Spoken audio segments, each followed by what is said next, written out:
উনি অনেক বাড়াবাড়ি করছেন।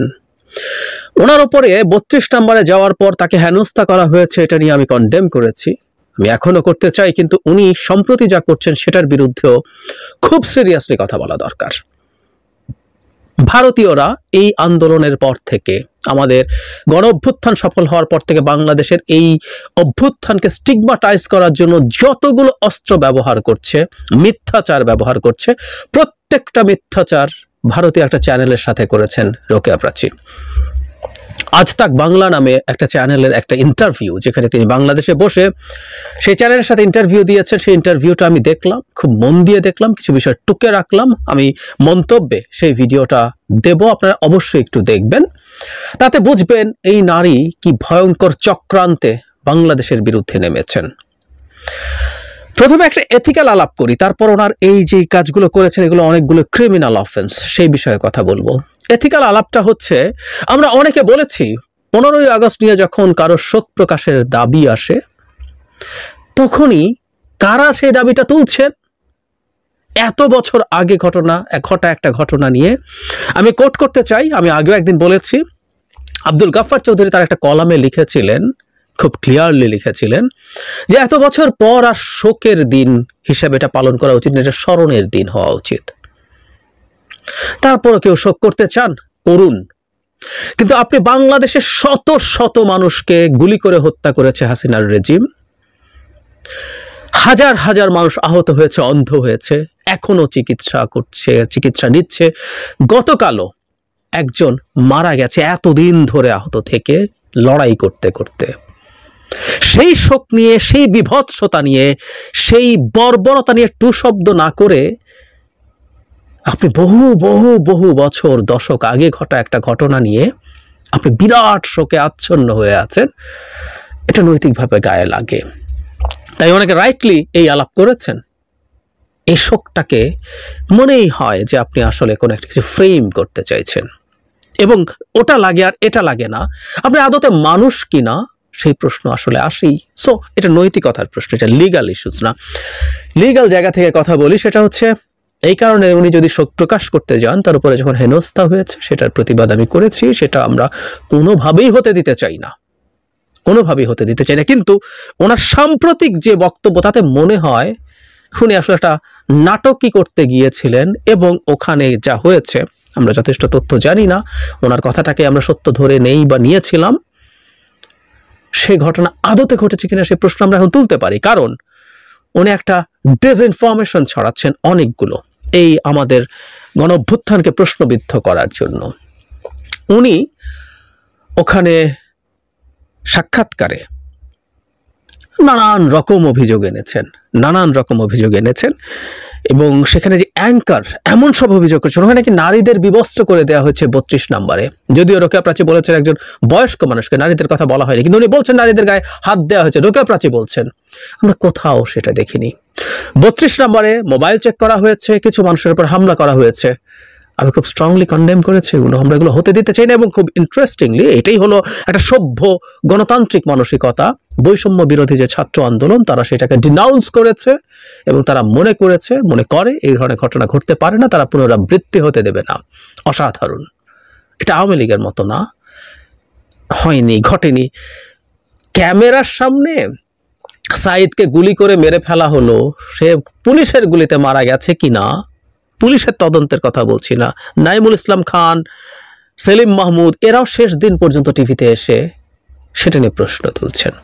বা এই যে এত মানুষ মারা গেল, কোনো টু শব্দ নাই। যাই হোক, এই যে বলা হচ্ছে নারীদের গায়ে হাত দেয়া হয়েছে, মানে হাত দেয়া বলতে আমরা বুঝতে পারি ব্যাড টাচের কথা বলা হচ্ছে, এক ধরনের সেক্সুয়াল হ্যারাসমেন্টের কথা, এই অভিযোগ আমরা দেখিনি। এগুলো মিথ্যাচার রোকেয়া প্রাচীর। খেয়াল করি আমরা খুব ইন্টারেস্টিংলি, রোকেয়া প্রাচী বলছেন ঢাকা শহরে, ওনার বাক্যটা এরকম, সারা ঢাকা শহরের প্রতিটি বাড়িতে বাড়িতে লুটতরাজ হয়েছে। উনি বলছেন 5 থেকে 10% সর্বোচ্চ হতে পারে বাড়ির লোকজন বাইরে এসে পাহারা দিয়ে রাখতে পেরেছে, তার মানে 90% কমপক্ষে বাড়িতে লুটতরাজ হয়েছে বলে রোকেয়া প্রাচী বলছেন। আমরা খেয়াল করি এই রকম একটা বিভৎস মিথ্যা অভিযোগ তিনি আনছেন। আমরা এই আলাপটা করছি অনেকে, এটা নিয়ে আলাদা করে হয়তো কথা বলবো। সারা দেশে 7 দিন কোনো ল অ্যান্ড অর্ডার ছিল না, ল এনফোর্সিং কোনো বাহিনী কাজ করে। প্রথম 3-4 দিন তো একেবারেই না। আমার মন ভরে গেছে। আমাদের নিশ্চয়ই অনেক খারাপ কিছু ঘটনা ঘটেছে, কিন্তু আমার মন ভরে গেছে এই দেশের মানুষ ইভেন উন্নত দেশগুলোর সাথে কম্পেয়ার করলেও তেমন কিছুই করে নাই, তেমন কিছুই হয় নাই। আসলে ঢাকা শহরে কয়টা বাড়িতে ডাকাতি হয়েছে আমরা স্পেসিফিকলি তথ্য খুঁজে পাওয়ার চেষ্টা হয়েছে, সংখ্যায় গোনা যাবে, আঙ্গুলে গোনা যাবে, 2, 4, 5, 10। অথচ 90% বাড়িতে রোকেয়া প্রাচীর কথা মতে ডাকাতি হয়েছে। অবস্থা এতটাই খারাপ, মানে উনি দেখাতে চাইছেন বাংলাদেশের এখন কি পরিস্থিতি। হিন্দু সম্প্রদায়ের উপরে নাকি ওয়াইড স্প্রেড বাড়িতে মন্দিরে ভাঙচুর হয়েছে, প্রচুর অকথ্য অত্যাচার হয়েছে, এবং অত্যাচার এতই ব্যাপক হয়েছে যে তারা রাস্তায় নেমে এসেছে। আমি একটা তথ্য বলি, এই তথ্যগুলো নিয়েও ডেইলি স্টার একটা তথ্য দিয়েছে, সেই তথ্য পরে আরেকটা পত্রিকা ভেরিফাই করে দেখেছে এগুলো পুরো সত্য না। কিন্তু ডেইলি স্টারের সংখ্যাটাও 205, 205টা জায়গায় এই ঘটনা ঘটেছে। আমরা বহুদিন একটা কথা বলার চেষ্টা করেছি এবং এটা ওয়াইডলি অ্যাকসেপ্টেড, যে আমরা মনে করি আসলে হিন্দু সম্প্রদায়ও এই ব্যাপারটা নিয়ে কথা বলেছেন। সেটা হলো মূলত আওয়ামী লীগের উপরে হামলা করতে গিয়ে এই ঘটনাগুলো ঘটেছে, এবং সেটা হিন্দু সম্প্রদায়ের উপরে হয়েছে। ওই অর্থে 2-1টা জায়গায় সম্পদ বা চুরি টুরি এই ধরনের কারণে হয়েছে।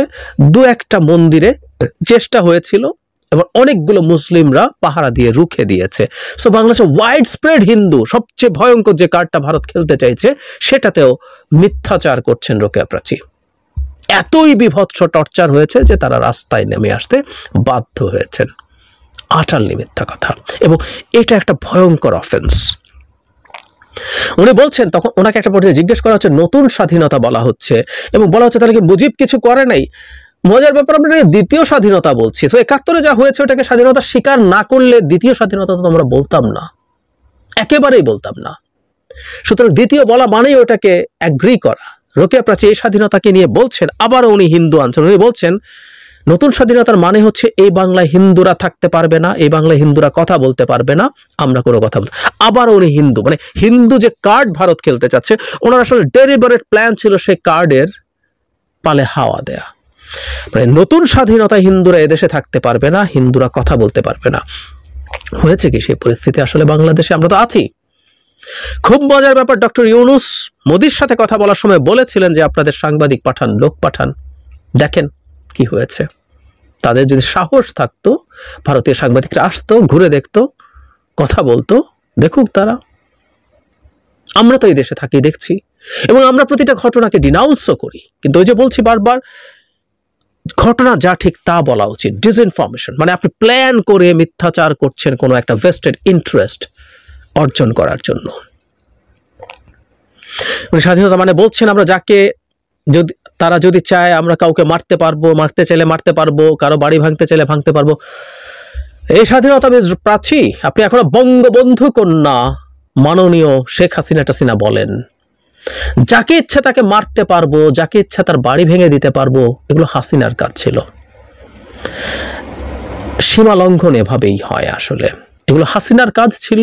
হাসিনা যাকে ইচ্ছা তুলে নিয়ে মেরে ফেলেছে, বিচার বহির্ভূত হত্যাকাণ্ড, গুম করেছে, আয়না ঘরে আটকে রেখেছে, কাস্টাডিতে টর্চার করেছে, যেন তেন জাতা মামলা দিয়েছে, গায়েবী মামলা দিয়েছে। কি করে নাই, কি দেয়নি? ওটা ছিল তাদের স্বাধীনতা, শেখ হাসিনার স্বাধীনতা। হ্যাঁ, রোকেয়া প্রাচীরা তখন ভালোই ছিলেন, নিশ্চয়ই নিশ্চয়ই ভালোই ছিলেন। এদেশের 1%, 2% মানুষের যে তালিকা আছে যারা বেনিফিটেড হবেন, তার তালিকায় ছিলেন তিনি ভালো ছিলেন, আমরা ছিলাম না। সুতরাং স্বাধীনতা এখন যে বলছেন না, বাংলাদেশে যে সময়টা খুবই অ্যানার্কিক একটা অবস্থান ছিল, ল অ্যান্ড অর্ডার সিস্টেম ছিল না, এবং এটাও ইনফ্যাক্ট মানে রোকেয়া প্রাচীর মাননীয় শেখ হাসিনার জন্য হয়েছিল।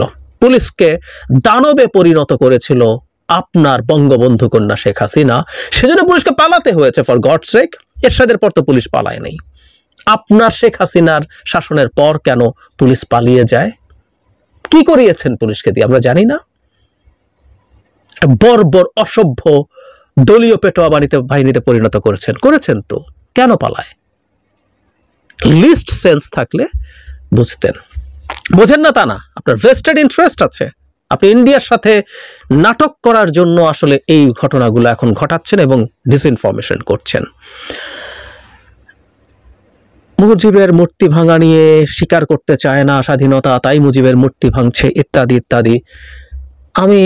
আমার মনে হয় এগুলো এখন আলাদাভাবে আবার কথা বলবো। এই যে গণভবন ভেঙে ফেলেছে, 32 নম্বর জ্বালিয়ে দিয়েছে, this are symbols of army tyranny. এগুলো শেখ হাসিনাই পরিণত করেছিলেন, সুতরাং ওই রোষটা ওটার উপর দিয়ে গেছে। বাংলাদেশের ইতিহাসে মুজিবের যে জায়গা আছে, যতটুকু জায়গা আছে, ওটা আসলে এই মূর্তি ভাঙুক, 32 নম্বর জ্বালিয়ে দিক, ওটা যাবে না। আমরা এই চেষ্টা স্বাধীন, এবার এই দফার স্বাধীন বাংলাদেশে করব, একটা জেনুইন ইতিহাস লিখব, জেনুইন ইতিহাস লিখব। বাংলাদেশের স্বাধীনতার ইতিহাসে মুজিব অতি গুরুত্বপূর্ণ একটা নাম এবং সবচেয়ে বড় নাম বলে আমি বিশ্বাস করি। রিপিট করছি, তার যাবতীয় ঘটনা দেখে আমরা এই ইন্টারপ্রিটেশন করতে পারি উনি দেশের স্বাধীনতা চাননি, তারপরও উনি সবচেয়ে বড় নাম। দেয়ার আর মেনি আদার নেমস। সবাইকে আমরা তার প্রাপ্য জায়গাটা সেই ইতিহাসে দেব, কিন্তু এই ভাঙাটাকে আপনি ফ্রেম করছেন বিভৎসভাবে, যেটা ভারত করতে চেয়েছে হুবহু তাই। উনি বলছেন উনি মুজিবের ওখানে গিয়ে 15 আগস্ট বা 14 আগস্ট গেছেন, উনি 32 নম্বরে গিয়ে হেনস্থার শিকার হয়েছেন, মারধরের মুখোমুখি হয়েছেন, ওনাকে মেরেই ফেলতে চেয়েছিল। এটা খুবই আপত্তিকর কথা। মিস প্রাচী, আপনাকে বলছি, যদি বা এনি চান্স এটা শোনেন, আপনাকে মেরে ফেলতে চাইলে আপনি বেঁচে ফিরে আসতে পারতেন না, বেঁচে ফিরে আসতে পারতেন না। কিন্তু আপনার উপরে যতটুকু হয়েছে, আমার প্রিভিয়াস ভিডিও আছে, দেখতে পারেন। I did denounce that. ওটুকু হতে পারেন, আমি মনে করি, আমি বিশ্বাস করি। আপনি অসভ্যতা করতে পারেন, কিন্তু এই স্বাধীন বাংলাদেশে আমরা অসভ্যতা করব না, করতে চাই না। যদি কোনো ভুল হয়ে থাকে সেটাকে অ্যাকসেপ্ট করা, সেটার জন্য অ্যাপোলোজাইজ করা, আমরা সেটা করতে চাই। কিন্তু আপনার অসভ্যতা থামছে না, আপনি বিভৎস অসভ্যতা চালিয়ে যাচ্ছেন। এই যে আপনাকে মেরে ফেলতে চেয়েছে, এই কথা আপনি বলছেন কেন? কারণ আপনি চাইছেন এটাকে অনেক ফুলিয়ে ফাঁপিয়ে বড় করে প্রেজেন্ট করা ভারতের সামনে, এবং ভারত আপনার এই কথাগুলো বিভিন্ন জায়গায় স্প্রেড করবে আমাদের এই অভ্যুত্থানকে কোনো না কোনো ফর্মে প্রশ্নবিদ্ধ করার জন্য। এগুলো প্রত্যেকটা ভয়ঙ্কর অপরাধ আমি মনে করি, নৈতিক না, এটা একেবারে লিগালিও অপরাধ। আপনি মিথ্যাচার করছেন। দেশের ঢাকার সব বাড়িতে 5 to 10% বাদ দিয়ে সব বাড়িতে ডাকাতি হয়েছে। হিন্দুদের উপরে এত অত্যাচার হয়েছে, সব জায়গায় মন্দির ভেঙে, বাড়ি ভেঙে শেষ করে দিয়েছে, যে তাদেরকে রাস্তায় নামতে হয়েছে। Is it? খুব ভয়ঙ্কর কাজ, খুব ভয়ঙ্কর হচ্ছে। আর আমি এটাও হয়তো